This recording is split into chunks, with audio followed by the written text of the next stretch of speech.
Hello दोस्तों, आज की इस वीडियो में बात करेंगे संविधान संशोधन के बारे में, यानी कि अमेंडमेंट ऑफ कॉन्स्टिट्यूशन के बारे में। तो चलिए वीडियो शुरू करते हैं। भारत का संविधान ना तो लचीला है ना ही कठोर है, यानी कि ब्रिटेन के समान ना तो लचीला है और ना ही अमेरिका के संविधान के समान कठोर है। इसको संविधान के अनुच्छेद 368 के उपबंधों के अनुसार संशोधन किया जा सकता है।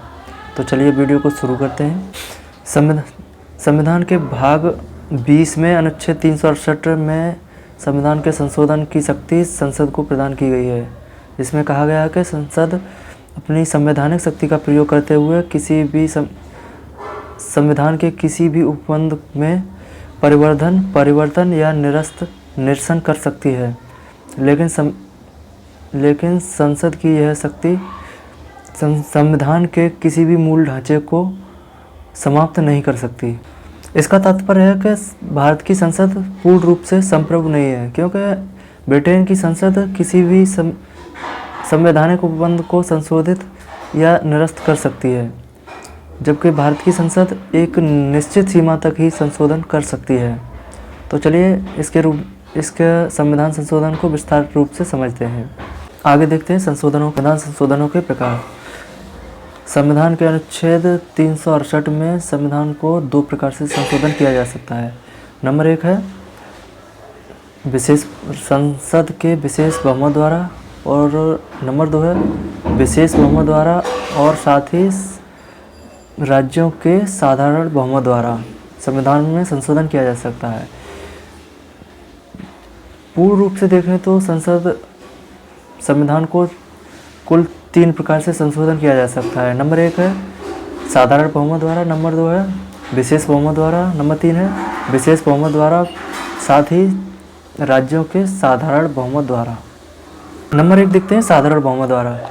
साधारण बहुमत द्वारा संविधान के साधारण बहुमत द्वारा संविधान संशोधन संविधान के अनुच्छेद 368 के तहत नहीं माना जाएगा। यह संविधान के भाग 1 के अनुच्छेद 4 के तहत नए राज्यों के निर्माण, नाम में परिवर्तन, सीमा में परिवर्तन, नए राज्यों का गठन आदि अनुच्छेद 2 व 3 के अंतर्गत संविधान के अनुच्छेद 4 के तहत संशोधन माना जाएगा।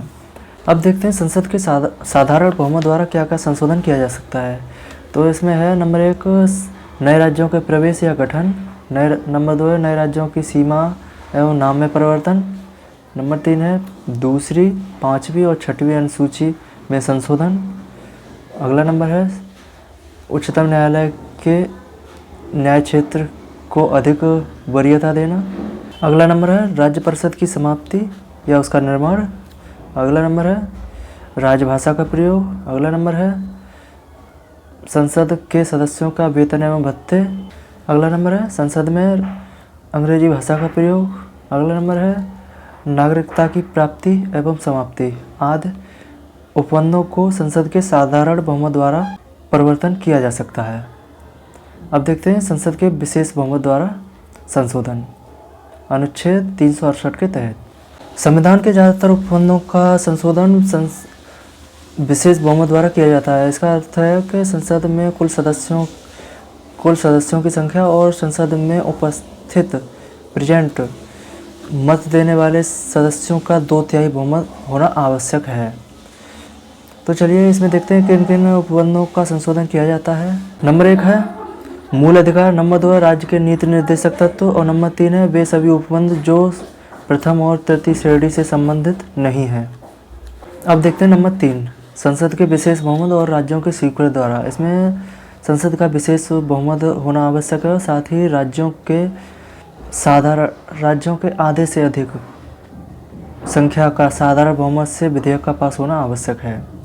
इसमें राज्यों के लिए कोई विधेयक पर अपनी स्वीकृति यानी कि विधेयक को पास करने की कोई भी निर्धारित सीमा तय नहीं की गई है। तो चलिए शुरू करते हैं। निम्नलिखित में से संसद किन किन उपबंधों को संशोधन करती है। नंबर 1 है राष्ट्रपति का निर्वाचन एवं उसकी प्रक्रिया। नंबर 2 है केंद्र एवं राज्य कार्यकारिणी शक्तियों का विस्तार। नंबर 3 है उच्चतम न्यायालय और उच्च न्यायालय की शक्तियों और उसके क्षेत्राधिकार में परिवर्तन। नंबर 4 है केंद्र एवं राज्यों के बीच विधायी शक्तियों का विभाजन। नंबर 5 है वस्तु एवं सेवा कर। नंबर 6 सातवीं अनुसूची से संबद्ध कोई विषय। नंबर 7 है संसद में राज्यों का प्रतिनिधित्व। नंबर 8 है संविधान का संशोधन करने की संसद की शक्ति और इसके लिए प्रक्रिया, यानी कि अनुच्छेद 368 स्वयं ही खुद को संशोधन करने की शक्ति संसद को प्रदान करता है। यह संसद के अनुच्छेद 368 के तहत संसद के विशेष बहुमत और राज्यों के साधारण बहुमत द्वारा संशोधन किया जा सकता है। अब देखते हैं संशोधन की प्रक्रिया क्या क्या होती है। संविधान के अनुच्छेद 368 के तहत संशोधन की प्रक्रिया निम्नलिखित प्रकार से अपनाई जाती है। इसमें नंबर 1 है संसद के किसी भी सदन में विधेयक को पुरस्थापित किया जा सकता है, लेकिन राज्य के विधानमंडल में नहीं स्थापित किया जा सकता। नंबर 2 है यह किसी भी संसद सदस्य द्वारा स्थापित किया जा सकता है, चाहे वो सरकारी हो यानी कि मंत्री हो या गैर सरकारी यानी कि कोई सदस्य। नंबर 3 है इसके लिए संसद के प्रत्येक सदन में विशेष बहुमत द्वारा यानी कि सदन की कुल संख्या और उपस्थित और मत देने वालों के 2/3 बहुमत से पास होना आवश्यक है। प्रत्येक सदन में विधेयक को अलग अलग विशेष बहुमत द्वारा पारित होना आवश्यक है। इसके लिए संयुक्त बैठक का प्रावधान नहीं है। संसद के प्रत्येक सदन में विशेष बहुमत के साथ पारित और जहां भी आवश्यक हो राज्य विधानमंडलों की स्वीकृति के बाद ही राष्ट्रपति के पास भेजा जाना होता है। इस पर नंबर अगला है इस पर राष्ट्रपति अपनी स्वीकृति देना आवश्यक है, यानी कि राष्ट्रपति इसको अपने पास रोक कर नहीं रख सकता। जब राष्ट्रपति की स्वीकृति मिल जाती है तब यह विधेयक एक अधिनियम बन जाता है और इसका संविधान में समावेश कर लिया जाता है।